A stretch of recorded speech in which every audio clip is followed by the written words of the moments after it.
আপনারা ভালো আছেন? আপনাদের এলাকায় আজকের এই মাহফিল হওয়াতে আপনারা সকলেই বেজার? সকলেই বেজার? এখানে আপনারা বসে আছেন, আমি সামনে বসেছি, আপনারা বেজার হয়েছেন? আপনাদের দাওয়াতি মেহমান অতি দ্রুত চলে আসবে। আমি আপনাদের দাওয়াতি মেহমান নই। আমরা এসেছি যেন লোকজন চলে আসে। তারপরে মানুষের সামনে যদি লোক না থাকে, বিশেষ করে বক্তার সামনে যারা সেমিনারে কথা বলেন, সামনে যদি মানুষ না থাকে সেমিনারের বক্তার কথা হয় না। বুঝতে পারেননি? শ্রোতা না থাকলে বক্তা বাজে না। তো আপনারা এখনো, আমি আপনাদের গ্রামের পাশের গ্রামের ইমাম, আমাদের কথা তো কতই শুনেছেন। আরজ থাকবে খুবই অল্প সময়ের মধ্যে অত্যন্ত সুমধুর কণ্ঠস্বর, কোকিল কণ্ঠী আমাদের প্রিয় মুফাসসির মুফতি রুহুল আমিন সাহেব আপনাদের সম্মুখে এসে যাবেন। আপনারা কেউ আর এদিক সেদিক না থেকে অতি দ্রুত মাহফিলে এসে যান। ইন্নাল হামদালিল্লাহ ইন্নাল হামদালিল্লাহি নাহমাদুহু ওয়া নাস্তাঈনুহু ওয়া নাস্তাগফিরুহু ওয়া নাউযু বিল্লাহি মিন শুরুরি আনফুসিনা ওয়া মিন সাইয়্যাতি আ'মালিনা মান ইয়াহদিয়াল্লাহু ফালা মুদিল্লা লাহু ওয়া মান ইউদ্লিলহু ফালা হাদিয়া লাহু أرسله بالحق بشيرا ونذيرا وداعيا إلى الله بإذنه وسراجا منيرا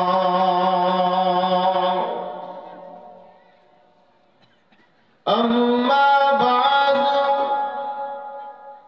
فقد قال الله تعالى في شان حبيبه والقرآن المجيد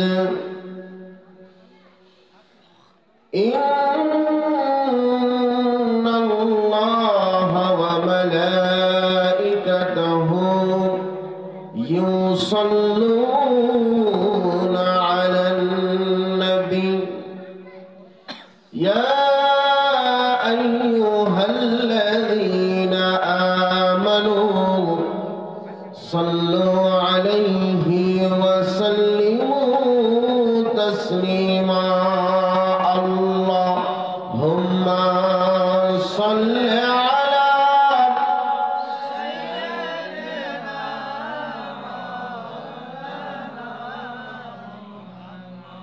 وعلى آله سيدنا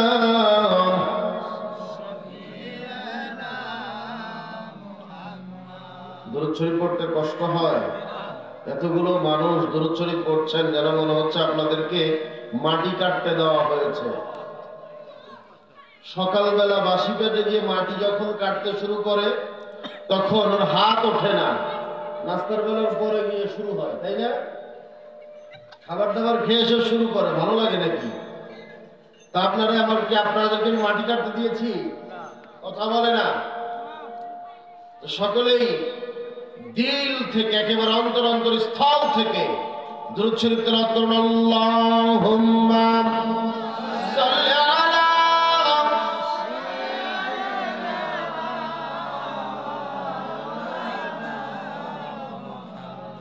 ওয়া আলা আলি সাইয়্যিদিনা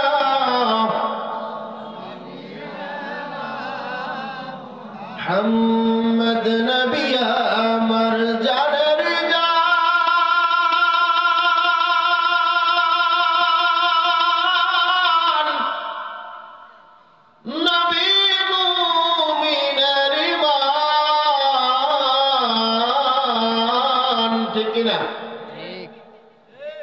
নবী আমার জানের জান, নবী মুমিনের ঈমান, নবী বিনে উপায় নাই রে কবর হাসর মিজান। আল্লাহুম্মা সাল্লি আলা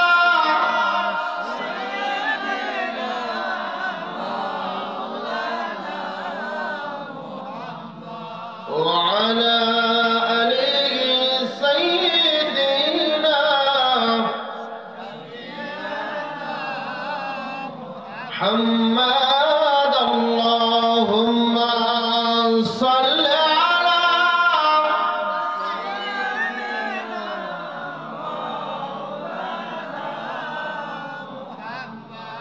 وعلى آله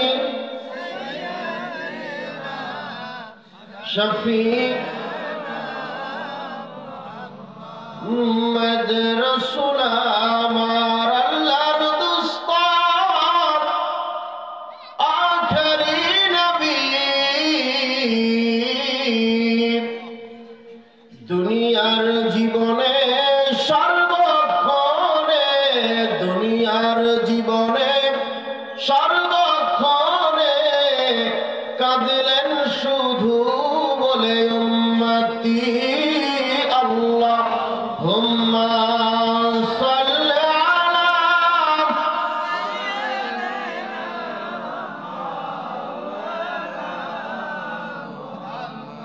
ওয়া আলা আলি সাইয়্যিদিনা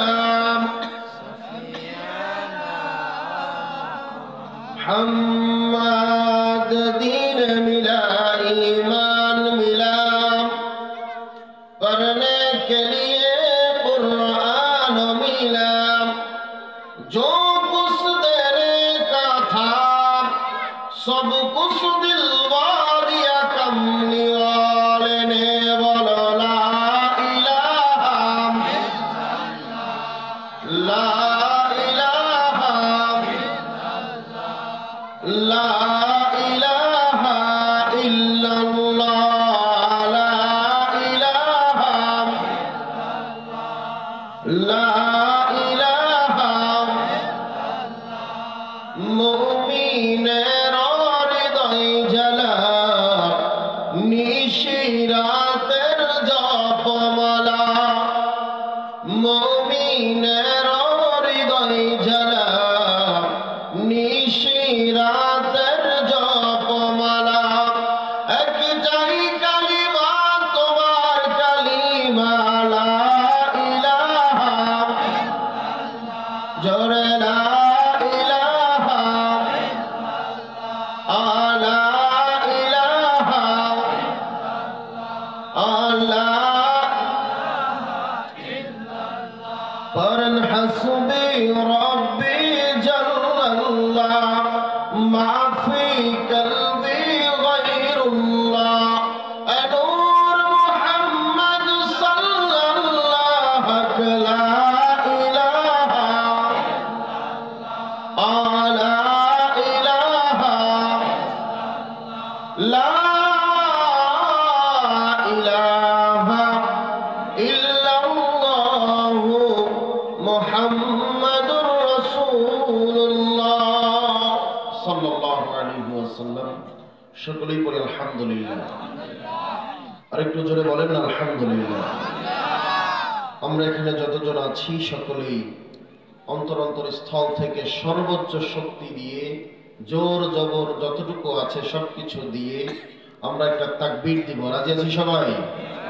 ইনশাআল্লাহ সকলে তাকবীর দিয়ে আমরা ইনশাআল্লাহ এখানে আশপাশে যত ইবলিস আছে সব তাড়িয়ে দেব। কি বলেন? আল্লাহ রাসূল সাল্লাল্লাহু আলাইহি ওয়াসাল্লাম বলেন, যেখানে আল্লাহু আকবারের ধ্বনি হয় ওই ধ্বনির আওয়াজ যত পর্যন্ত যায়, আশপাশ থেকে যত দূর পর্যন্ত যায় তত দূর ইবলিস আর থাকতে পারে না, পিছনে আগুন লেগে যায়, দূর হয়ে পালিয়ে যায়। কি হয়? দূর হয়ে পালিয়ে যায়। তা আমরা ইবলিস তাড়াতে প্রস্তুত তো ইনশাআল্লাহ? ইনশাআল্লাহ দেখা যাবে কেমন প্রস্তুত। নারে তাকবীর, ফুল ভলিউম হয়নি, শেষে খিচুড়ি দেওয়া হবে, টেনশনের কোনো কারণ নেই। একটু জোরে সরে, ক্ষুধা লাগলে খাবার দেবো, টেনশন করিয়েন না, বুঝতে পেরেছেন? একটু জোরে সরে নারে তাকবীর, নারে তাকবীর। সিলসিলা হক ফুরফুরা শরীফ, সিলসিলা হক ফুরফুরা শরীফ, মুজাদ্দিদ জামানের সিলসিলা, মুজাদ্দিদ জামানের সিলসিলা। আজকের প্রধান মেহমান আওলাদে রাসূল, আজকের বিশেষ মেহমান, আজকের শ্রোতা মণ্ডলী, মাহফিল কমিটি, মাযহাবে হানাফিয়া, নারে তাকবীর। মাশাআল্লাহ, জাযাকাল্লাহু ফিদ দারাইন। সম্মানিত হাজিরিন, তাম জীবনে অনেক ওয়াজ মাহফিল আপনারা শুনেছেন, শোনেননি? আমাদের এই অঞ্চলে যে পরিমাণ ওয়াজ মাহফিল হয়, পুরা রাজবাড়ী জেলায় এত ওয়াজ মাহফিল আমি দেখিনি। বক্তা হওয়ার সুবাদে আপনাদের ঘরের সন্তান হয়ে আপনাদের কাছে বলছি, অহংকার নয়, আল্লাহ পাক সব জায়গাতে ঘোরার তৌফিক দিয়েছেন। রাজবাড়ী জেলার সর্বোচ্চ বেশি মাহফিল কালুখালী উপজেলায় হয়, আলহামদুলিল্লাহ বলবেন না? আর কালুখালী উপজেলার মধ্যে আপনাদের এই কালিকাপুরা, রতনদিয়া আশপাশের এই অঞ্চলটা সবচাইতে বেশি এই ইসলামী জলসা মাহফিল হয়ে থাকে। এর কারণ কি? কারণ হলো এই এলাকার মানুষের সাথে আল্লাহ ওয়ালাদের সম্পর্কটা বেশি, বলেন না আলহামদুলিল্লাহ। এই এলাকার মানুষের সাথে কাদের সম্পর্ক বেশি? আল্লাহ ওয়ালা মানুষের সম্পর্ক বেশি। তা আল্লাহ ওয়ালা মানুষের সম্পর্ক যাদের সাথে, আল্লাহ ওয়ালারা যায় তাদের কাছে, ঠিক কি না? এরা আসে, আমরা তাদের আগমন উপলক্ষে এই দিনগুলো ফিক্স করে নিয়ে এক একটা মাহফিল জলসা জান্নাতের বাগান কায়েম করে থাকি, বলেন না আলহামদুলিল্লাহ। তো আজকের এই মাহফিলটা তদ্রূপ একটা মাহফিল, ঠিক কি না? তদ্রূপ একটা মাহফিল। আপনারা কি মাহফিলে বেজার? বেজার? কেউ বেজার নয় তো? বলেন না আলহামদুলিল্লাহ। আল্লাহ রাব্বুল আলামিন কালামুল্লাহ শরীফের মধ্যে ঘোষণা করেন, আলা ইন্না আউলিয়া আল্লাহি লা খাউফুন আলাইহিম ওয়া লা হুম ইয়াহজানুন। একটু বলেন না আল্লাহু আকবার। আল্লাহ রাব্বুল আলামিন সূরাতুল ইউনূসের ৬২ নম্বর আয়াতের মধ্যে বলেন, আলা শোনো আমার বান্দা, শোনো, ইন্না আউলিয়া আল্লাহি লা খাউফুন আলাইহিম ওয়া লা হুম ইয়াহজানুন। আল্লাহ রাব্বুল আলামিন বলেন, নিশ্চয়ই আল্লাহর বন্ধু যারা হবে, আল্লাহর ভালোবাসার যারা হবে, আল্লাহর কাছের যারা হবে, আল্লাহর প্রিয় বান্দা বান্দি যারা হবে, আল্লাহর এই সকল ওলি বান্দাদের কোনো ভয় নাই, কোনো ভয় নাই। আল্লাহ রাব্বুল আলামিনকে জিজ্ঞাসা করি, আল্লাহ রাব্বুল আলামিন আপনি তো বললেন ভয় নাই, কেমন করে ভয় নাই? ও আমার আল্লাহ, কোন কাজ করলে আপনার ওলি হওয়া যাবে? সর্বপ্রথম ভয় নাই সেটা বুঝলাম, আল্লাহ আমি মেনে নিলাম ভয় নাই। তুমি প্রথমেই বলেছো ইন্না আউলিয়া আল্লাহি লা খাউফুন আলাইহিম, যারা আমার বন্ধু হবে নিশ্চয়ই আমার বন্ধুর কোনো ভয় নাই। আপনার ওলি হতে হবে, বন্ধু হতে হবে। আল্লাহ আপনার কাছে জিজ্ঞাসা করলাম, ওলি হওয়ার জন্য, বন্ধু হওয়ার জন্য কোন রাস্তায় হাঁটতে হবে, কোন পথে চলতে হবে, কোন বিষয়টাকে অনুসরণ করতে হবে? আল্লাহকে বললাম। আল্লাহ রাব্বুল আলামিন বলেন পরবর্তী আয়াতের মধ্যে, সূরাতুল ইউনূসের 63তম আয়াত, আল্লাহ রাব্বুল আলামিন বলেন, বিসমিল্লাহির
করতে হবে? কথা বলেন, কি করতে হবে? এই আপনারা আমার কথা বুঝেন? আমি বাংলায় বলছি, ইংলিশ, ফার্সি, হিন্দি কিচ্ছু বলছি না। আপনাদের ঘরের সন্তান, একেবারে প্রমিত বাংলায় বলার চেষ্টা করছি। আমার সাথে কথা বলবেন। আমি আপনার সামনে যত সময় আছি, আপনার শিক্ষক হিসাবে আছি। আমার সামনে আপনি যত সময় আছেন, যত বড় দামি মানুষ হন, আমার অসুবিধা নেই। আপনি এখন আমার ছাত্রের মতো। যদি পাত্র খালি করে বসেন, কিছু নিয়ে যেতে পারবেন। আর যদি পাত্র ভরে নিয়ে এসে বসেন, যাই দিব সব উপচে পড়ে যাবে, তোমার ভিতরে কিছু ঢুকবে না। সবকিছু আজ মাহফিলেই থেকে যাবে। কালকের ফজরের নামাজ তোমার হবে না। কাল থেকে এখানে মাহফিলে কি ওয়াজ হলো কিছুই মনে থাকবে না। আসা যাওয়া আর তবারক, এটাই হবে কাল। কি গো, ঠিক আছে না? কি বলছি, আমার সাথে কথা বলতে হবে। আল্লাহ রাব্বুল আলামিন আমাকে আপনাকে বললেন, আল্লাযীনা আমানু ওয়া কানু ইয়াত্তাকুন। শুধু ঈমান আনলে হবে না, ওয়া কানু, এবং তোমাদেরকে, ইয়াত্তাকুন, তোমাদেরকে অবশ্যই তাকওয়া ভিত্তিক জীবন গঠন করতে হবে। আল্লাহর ভয় সর্ব অবস্থায় অন্তরের মধ্যে আনয়ন করতে হবে। তবেই তুমি আল্লাহর ওলি হতে পারবে। তবে কি হতে পারবা? কথা বলেন, কি হতে পারবা? এবার তাকওয়ার ব্যাপারে আসেন, আমরা তাকওয়ার ডেফিনেশন গুলো শুনি। তাকওয়ার সংজ্ঞা কি? হযরতে আব্দুল্লাহ ইবনে আব্বাস রাদিয়াল্লাহু তাআলা আনহু থেকে উক্ত আয়াতের তাফসীরের মধ্যে দেখলাম একটা ছোট্ট করে সুন্দরভাবে লেখা রয়েছে। হযরতে ফারুক আযম ওমর ফারুক রাদিয়াল্লাহু তাআলা আনহু নিজে জিজ্ঞাসা করছেন। কে জিজ্ঞাসা করছেন? ইসলামের দ্বিতীয় খলিফা ফারুক আযম ওমর ফারুক রাদিয়াল্লাহু তাআলা আনহু হুজুর উক্ত একজন সাহাবীর কাছে জিজ্ঞাসা করছেন, ও আল্লাহর রাসূলের সাহাবী, তাকওয়া বিষয়টা কি? তাকওয়ার উপরে কিভাবে চলতে হয়? তাকওয়ার বিষয়টা একটু আমাকে বলে দাও। ওই ব্যক্তি আরেকজন সাহাবী হুজুরকে বলছেন, আরে ওমর রাদিয়াল্লাহু তাআলা, ও ব্যক্তি শোনো, তুমি কি তোমার জীবনে কোনোদিন কোনো অবস্থায় কাঁটা বন অথবা কাঁটা বিছানো রাস্তা দিয়ে হেঁটেছো কিনা? কি প্রশ্ন করেছে? তিনি প্রশ্ন করলেন, তাকওয়া কাকে বলে জানতে চাই। তাকওয়া কাকে বলে জানতে চাই, আমাকে বলে দাও। তাকওয়ায় কিভাবে চলতে হয় আমাকে বলে দাও।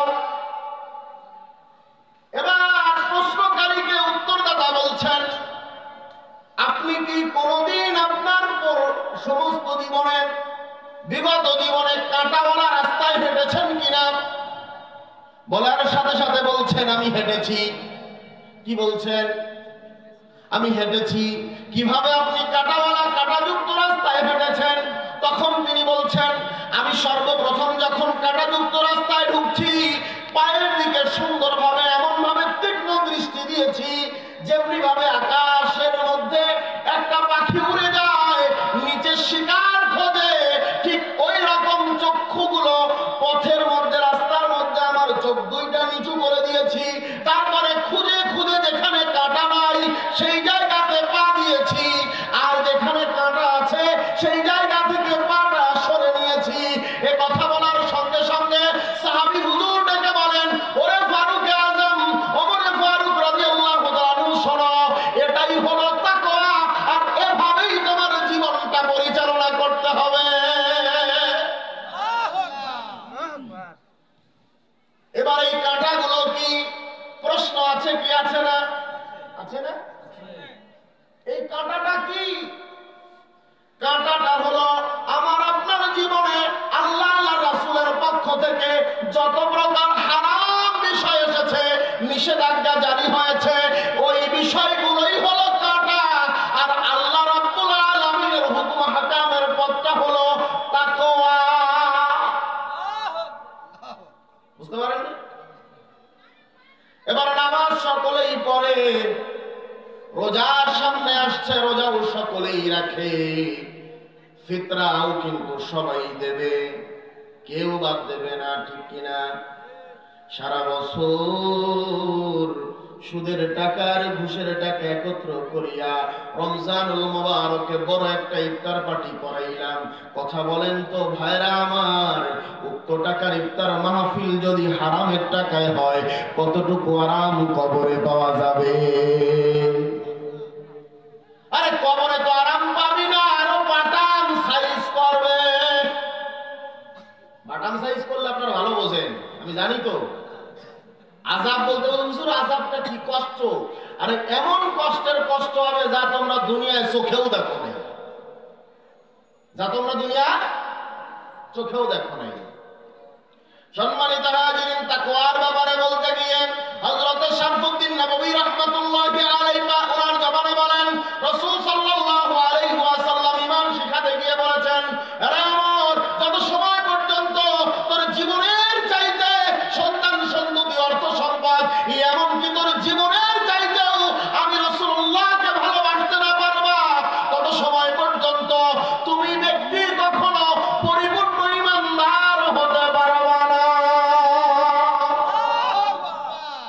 হযরত ফারুক আদম ওমর ফারুক রাদিয়াল্লাহু তাআলা আনহু কে বলেন, ইয়া রাসূলুল্লাহ, ইয়া হাবিবাল্লাহ, হুজুর আমার মা, আমার বাবা, আমার সন্তান, আমার সম্পদ এমন কি আমি ওমরের জীবনটা আপনি রাসূলুল্লাহর কদমে কুরবান করে দিলাম, তবুও আমার জীবনের চাইতেও আপনি রাসূলুল্লাহকে বেশি ভালোবাসি। রাসূল গো, আমি কি ঈমানদার হতে পারলাম? নবী আমার বলেন, ফারুক আযম, আজ হতে তোমার লকব হয়ে যাবে। ও ফারুক আযম শোনো, অবশ্যই অবশ্যই তুমি পরিপূর্ণ ঈমানদার, আর আমি রাসূলুল্লাহ তোমাকে জান্নাতের সার্টিফিকেট দিলাম। বুঝতে পারেননি? এটা হলো তাকওয়া ভিত্তিক জীবন। রাসূলের পক্ষ থেকে হুকুম এসেছে, কোন প্রকার কোন এক্সকিউজ করার সময় নাই। নামাজ ফজরের আদায় করতে হবে 2 রাকাত। কেন হলো, কিভাবে হলো, কি আশায় বিষয় দেখার দরকার নাই। সুদ হারাম, কেন হারাম এটা আমার দেখার দরকার নাই। শুকরের গোশত খাওয়া যাবে না, অবশ্যই হারাম, কেন হারাম আমার দেখার দরকার নাই। ডেফিনেশন হলো আল্লাহর পক্ষ থেকে হুকুম এসেছে, রাসূলুল্লাহ ফরমিয়েছেন, আমাকে মানতে হবে, এটাই ঈমানদারের কাজ। আর যত সময় পর্যন্ত তুমি এই বিষয়টাকে খোঁজার চেষ্টা করবা, তত সময় পর্যন্ত তোমার ঈমানের মধ্যে ঘাটতি রয়ে যাবে। কথা কি ক্লিয়ার? বুঝতে পেরেছেন? আমার কথাগুলো একেবারে পরিষ্কার। আজকে আমার যুবক ভাইরা এত বড় মাহফিল কায়েম করেছে, আমার ভাইদেরকে একটু যদি ডাক দিয়ে জিজ্ঞাসা করি, ভাইরা আমার, এতজন আজকের 1 বছর নয়, 2 বছর নয়, বছরের পর বছর মাহফিল কায়েম হয়েছে। আপনারা মাহফিল পরিচালনা করেন, কমিটির মানুষ। ও আমার পাড়া বেলগাছির গ্রামের মানুষ, এত বছর মাহফিল হয়েছে আল্লাহর ওলির হাতে, প্রত্যেক বছরই আপনারা বায়াত গ্রহণ করেন।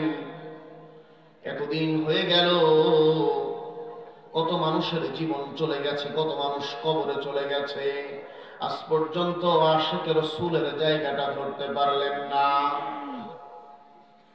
কষ্ট আছে না নাই? আরে জীবনটা তোমার একেবারে বিফলে চলে যাইতেছে, একবারও খোঁজ নিয়ে দেখলা না। যেদিন সূর্য তোমার ডুবে যাবে, কবর হবে ঠিকানা, কিছুই করার থাকবে না। ওই কবরের মধ্যে তোমার বাপ দেখবে না, মা দেখবে না, ভাই দেখবে না, বোন দেখবে না, বন্ধু বান্ধব গ্রামের কেউ তোমাকে খুঁজবে না। তবে যদি আশিকে রাসূল হতে পারো, আল্লাহর ওলিদের আশিক যদি হতে পারো, আল্লাহর রাসূলের আশিক যদি হতে পারো, তাহলে শুনে রেখে দাও, ওই কবরের মধ্যে কাবলিওয়ালা নবীজি তোমার শাফায়াতের জন্য দাঁড়ায় যাবে। বলেন না নারায়ে তাকবীর। আজকের কবরের মাঝে আমি আপনি যখন কবরে আমাকে শোয়ানো হবে, কবরে শোয়ানোর পর যদি কবরের আযাবটা শুরু হয়ে যায়, ও বন্ধুগণ আমার, আল্লাহ বললেন কোনো ভয় নাই।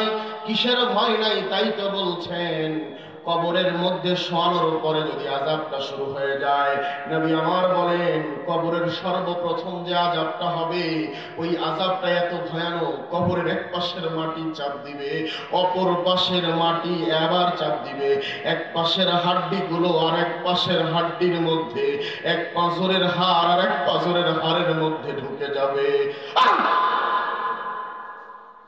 কেমন কষ্টটা তোমার হবে কবরের মাঝে। ও আমার যুবক ভাইরা, একটা বার অনুভব করে দেখো, তোমাকে দুই পাশ থেকে যদি এভাবে রোলার করে দেওয়া হয়, যদি পিষে দেওয়া হয়, ওই কবরের মধ্যে তোমার হালতটা কি হতে পারে।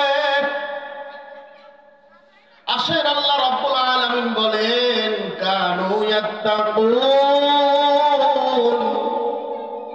এই যে তাকওয়া তোমাকে গ্রহণ করতে হবে, আর তাকওয়া গ্রহণকারী ব্যক্তির নাম হলো মুত্তাকি। একটু জোরে জোরে বলেন না সুবহানাল্লাহ। আজকের তাকওয়া যদি তুমি নাই বুঝো, নাই জানো, দুনিয়ার জমিনে যারা মুত্তাকি বান্দা হিসাবে পরিচিত আছে, ওই সকল মুত্তাকিদেরকে অনুসরণ করো, অনুকরণ করো, তোমার জীবন জিন্দেগি পরিশুদ্ধ হয়ে যাবে। এই জন্যই আমরা আলেম ওলামারা সিলসিলা হক ফুরফুরা শরীফের অলিরগণ, পীর মাশায়েখগণ, আলেম ওলামাগণ বারবার বলেন, বাবারা আমার, মরাকে একবার মরো, আউলিয়া কেরামের হাতে হাতটা দিয়ে বায়াত গ্রহণ করো, জীবনটাকে পরিশুদ্ধ করো, আত্মাটাকে পরিশুদ্ধ করো, আর অবশ্যই এই কামিয়াবি জিন্দেগি গঠন করিয়া কবরে যাও, তবেই কামিয়াবি হবে, নচেত কামিয়াবি সম্ভব না। কথা বুঝতে পেরেছেন? একটা কথাও বাপের ঘর থেকে এনে বলেছি, কথা বলে না। বাপের ঘরের কথা সূরাতুল ইউনূসের 62-63 নং আয়াত থেকে কথা বলছি। আল্লাহ রাব্বুল আলামিনের কাছে জিজ্ঞাসা করেন, আল্লাহ বুঝলাম তাকওয়া গঠন করতে হবে, তাকওয়া আরোহণ করতে হবে, আল্লাহ তাকওয়া নিলাম, সব কিছু নিয়ে ফেলছি, আল্লাহ অসুবিধা নাই। এইবার আল্লাহ নিজে বললেন ভয় নাই। এত সময় মাওলানা সাহেব কত ভয়ের কথা বললো, কবরের ভয়ের কথা বললো, মৃত্যুর ভয়ের কথা বললো। আল্লাহ রাব্বুল আলামিন আপনার কাছে জানতে চাই, দুনিয়ার ভয় তো আছে, আখিরাতের ভয় তো আছে। আল্লাহ গো, আপনার ওলি বান্দা হইলে কোন জায়গা ভয় নাই। আল্লাহ রাব্বুল আলামিন ডাক দিয়ে বলেন 64 নম্বর আয়াতের মধ্যে, আমার সাথে পড়েন, বিসমিল্লাহির রহমানির রহিম, লাহুমুল বুশরা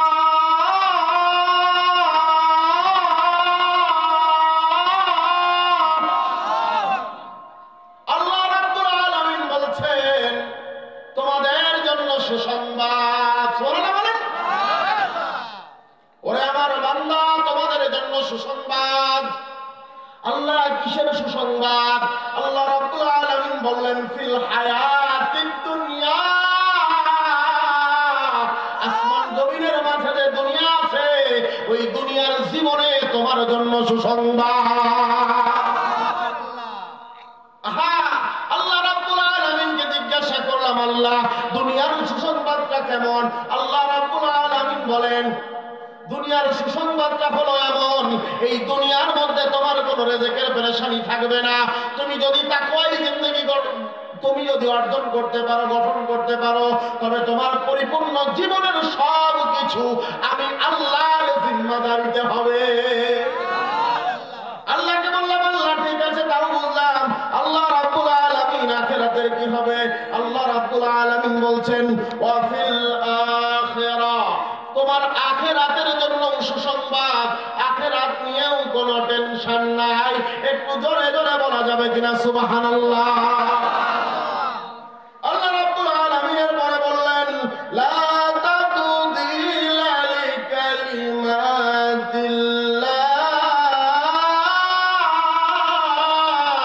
ও আমার বান্দারে, আল্লাহ যে কথা তোমাদের দিয়েছে, এ কথার কোনো নড়চড় হবে না।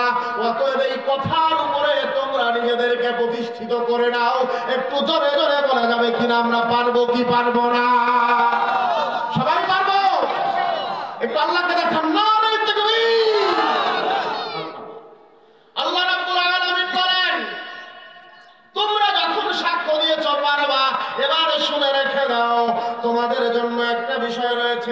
যালিকা হুমুল ফাউজুল আযীম। এটাই তোমাদের জন্য মহা সাফল্য। একটু জোরে জোরে বলা যাবে কিনা সুবহানাল্লাহ। কথা বলেছি সূরাতুল ইউনূস 10 নম্বর সূরা 62, 63, 64 নম্বর আয়াত। এই তিনটা আয়াতের প্রথম কথা হলো আমার ওলি বান্দা যারা হবে তাদের কোনো ভয় নাই। এরপরে ওলি কিভাবে হতে হবে, ঈমান আনয়ন করার পর তাকওয়া ভিত্তিক জীবন গঠন করতে হবে। এই কথাগুলো বলার পর শেষ 64 নম্বর আয়াতের মধ্যে আল্লাহ রাব্বুল আলামিন বলেন, ও আমার বান্দা, এই যে তুমি আমার এখন ওলি হয়ে গেছো। প্রথমে বললেন ওলি কিভাবে হতে হবে, ওলিদের ভয় নাই বলে নিয়ে বললেন ওলি কিভাবে হতে হবে। এরপরে ওলি হওয়ার পর দুনিয়া আখিরাতে টেনশন নাই তাও বললেন। এরপরে বললেন আমি যে কথা দিয়েছি এ কথা কোনো প্রকার নড়চড় হবে না, আমি আল্লাহ রাখবো। এ কথা বলার পর আল্লাহ রাব্বুল আলামিন বললেন তোমরা কি মেনে নিলে? আমরা বললাম আল্লাহ আমরা আপনার হুকুমটা মেনে নিলাম, আপনার কথার উপরে আমরা সাক্ষ্য দিয়ে আপনার কথাটা আজকে মেনে নিলাম। আল্লাহ রাব্বুল আলামিন বললেন, ও আমার বান্দারে, ফাউজুল আযীম, তোদের জন্য এটা হলো মহা সাফল্য। এই সাফল্য যে অর্জন করতে পারবে ওই মানুষটার কবরে আমার দয়ার নবী হাজির হয়ে যাবে। কথা কি বুঝতে পেরেছেন? অসুবিধা আছে? আহা, দয়ার নবীর কথা অন্তরে জাগতেই অন্তরটা শীতল হয়ে যায়। কখনো বা তখন নবীজির জন্য হৃদয়টা কাঁদতে থাকে। হাজার রকম কথা, হাজার রকম ছন্দ অন্তরের ভিতর থেকে, হৃদয় থেকে বের হয়ে আসে, যেন মনে চায় আমি হব মদিনার সারা বেলা ঝাড়ুদার। হতে মনে চায় না? হতে মনে চায় আমি হব মদিনার সারা বেলা ঝাড়ুদার, রোজার কিনারে কেটে যাবে দিন আমার। সুবহানাল্লাহ বলেন। আমার সাথে পড়তে পারবেন নাচটা? সকলেই বলেন আমি হব মদিনার সারা বেলা ঝাড়ুদার, রোজার কিনারে কেটে যাবে দিন আমার। বলেন আমি হব মদিনার সারা বেলা ঝাড়ুদার, রোজার কিনারে কেটে যাবে দিন আমার। আমার এই স্বপ্ন যদি হয় গো পূরণ, বলেন আমার এই স্বপ্ন যদি হয় গো পূরণ, ধন্য হবে মোর জীবন মরণ। আমার স্বপ্ন যদি হয় গো পূরণ, ধন্য হবে মোর জীবন মরণ।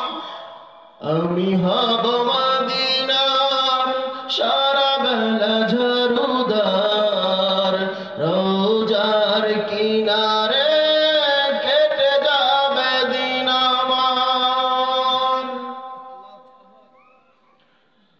আমি হব রাসূলের রওজার চৌকিদার। বলেন আমি হব রাসূলের রওজার চৌকিদার, হতে পারি যেন গো শাফায়াতের দাবিদার। নারে তাকবীর। আমরা আমার রাসূলের শাফায়াত পেতে চাই কি চাই না? কথা বলেন আমরা আমার রাসূলের শাফায়াত পেতে চাই কি চাই না? সকলে আমার সাথে বলেন চান তো ইনশাআল্লাহ? কণ্ঠে কণ্ঠ মিলিয়ে বলেন আমি হব আমি হব রাসূলের রওজার চৌকিদার, হতে পারি যেন গো শাফায়াতের দাবিদার। আমার স্বপ্ন যদি হয় গো পূরণ, বলে আমার স্বপ্ন যদি হয় গো পূরণ, ধন্য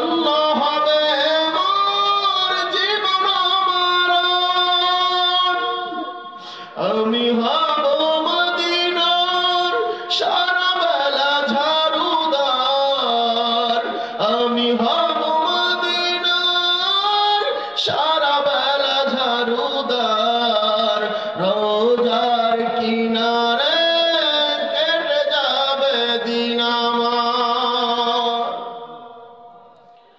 সকলে বলেন নারায়ে তাকবীর, নারায়ে তাকবীর। সিলসিলা হক ফুরফুরা শরীফ, সিলসিলা হক ফুরফুরা শরীফ। ও দুনিয়ার মানুষ, আজকের আপনার আমার জীবনের শুরু থেকে শেষ পর্যন্ত যত কিছু আমরা আমল করতে থাকি সব কিছুর হিসাব আল্লাহ নেবেন।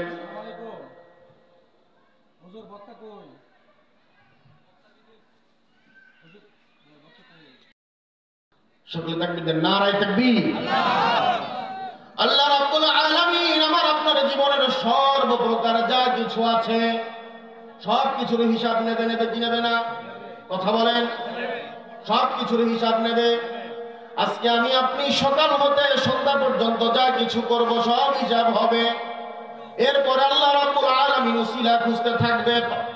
আমার কথা বুঝতে পারছেন আপনারা? সমস্ত কিছুর মধ্যে আমার আপনার যত রকমের যা কিছু হবে সব কিছুর মধ্যে আল্লাহ রাব্বুল আলামিন উসিলা খুঁজবেন। এই উসিলা যখন আল্লাহ রাব্বুল আলামিন পেয়ে যাবেন তখন ওই বান্দাকে মাফ করে দিবেন। একটু সুবহানাল্লাহ বলা যাবে না? সুবহানাল্লাহ বলা যাবে না? দুনিয়ার মধ্যে সমস্ত মানুষ সমস্ত সময় সমস্ত অবস্থায় আল্লাহ রাব্বুল আলামিনকে স্মরণ করবে, মনে রাখবে। আল্লাহর জিকির হতে কোনো অবস্থাতেই মানুষ কখনো গাফেল হওয়া যাবে না। যাবে নাকি? ঈমানের 1 নম্বর শর্ত। কয় নম্বর শর্ত? আমি আপনাদের সম্মুখে সংক্ষিপ্ত সময়ে বক্তব্য রাখ পর্যন্ত 3টা কথা আমি আপনাদেরকে একটু সংক্ষেপে বলে দেই। সেটা হলো, আগেও কয়েকবার বলেছি, আজ আরেকবার মনে করে দেই। জীবনে প্রত্যেকটা মানুষের জন্য আমরা যারা পুরুষ মানুষ আছি, নারায়ে তাকবীর, নারায়ে তাকবীর। প্রধান বক্তার আগমন, জোরে প্রধান বক্তার আগমন, প্রধান বক্তার আগমন। মুফতি রুহুল আমিন মাহমুদী সাহেব, এই জোর নাই কেন? জোরে বলেন। মুফতি রুহুল আমিন মাহমুদী সাহেব, নারায়ে তাকবীর। ধন্যবাদ। আমাদের পার্শ্ববর্তী সাতরা দক্ষিণপাড়া জামে মসজিদের ইমাম, আমার আজকের মাহফিলের প্রধান মেহমান সৈয়দ আমিনুল হাসান হোসাইন হুজুরের সার্বক্ষণিক সফর সঙ্গী আপনাদেরকে আলোচনা করে শোনালেন। এই পর্যায়ে আজকের মাহফিলের বিশেষ মেহমান, আপনাদের আমাদের কাঙ্ক্ষিত মেহমান, আজকের মাহফিলের প্রধান বক্তা হযরত মাওলানা মুফতি রুহুল আমিন মাহমুদী সাহেব আলোচনা শুরু করছেন। মাশাআল্লাহ, আপনাদের প্রধান মেহমান এসে গেছেন। আমি আমার কথা দীর্ঘায়িত না করে এখানে ইতি টানছি। আমার কথা বলার এবং শোনার মধ্যে যদি কোনো ভুল ত্রুটি থাকে সকলে আমাকে ক্ষমা সুন্দর দৃষ্টিতে দেখবেন। আসসালামু আলাইকুম ওয়া রাহমাতুল্লাহি ওয়া বারাকাতুহু।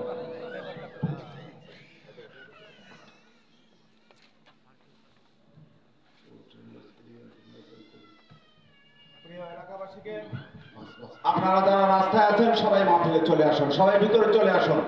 আপনারা একটু আগায় চলে আসেন, আপনারা একটু আগায় চলে আসেন। জলসা দীর্ঘায়িত হবে না। ওনার ওয়াজের পরে আমাদের প্রধান মেহমান তিনি এইমাত্র তাশরিফ এনেছেন। আমরা একটু তাকবীর দিই, নারায়ে তাকবীর, নারায়ে তাকবীর। সিলসিলায়ে ফুরফুরা শরীফ, আওলাদে রাসূল, আওলাদে রাসূলের মাহফিল, সিলসিলায়ে ফুরফুরা শরীফ, পাড়ায় গেছে যুব সংঘের আয়োজিত মাহফিল। নারায়ে তাকবীর। আলহামদুলিল্লাহ। এখন আপনাদের সঙ্গে ওয়াজ করবেন আজকের মাহফিলের প্রধান বক্তা, যিনি ঢাকা মানিকগঞ্জ থেকে আগত হযরত মাওলানা মুফতি রুহুল আমিন মাহমুদী সাহেব। তিনি আমাদের মাঝে এসেছেন। আমি জনাবকে তার মূল্যবান বয়ান পেশ করার জন্য সবিনয় অনুরোধ করছি। আসসালামু আলাইকুম। আসসালামু আলাইকুম ওয়া রাহমাতুল্লাহি ওয়া বারাকাতুহু। الحمد لله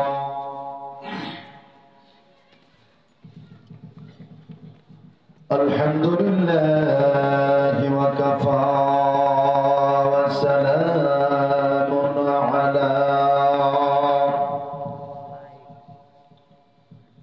على عباده الذين اصطفى الذي أرسله بالحق بشيرا ونذيرا وداعيا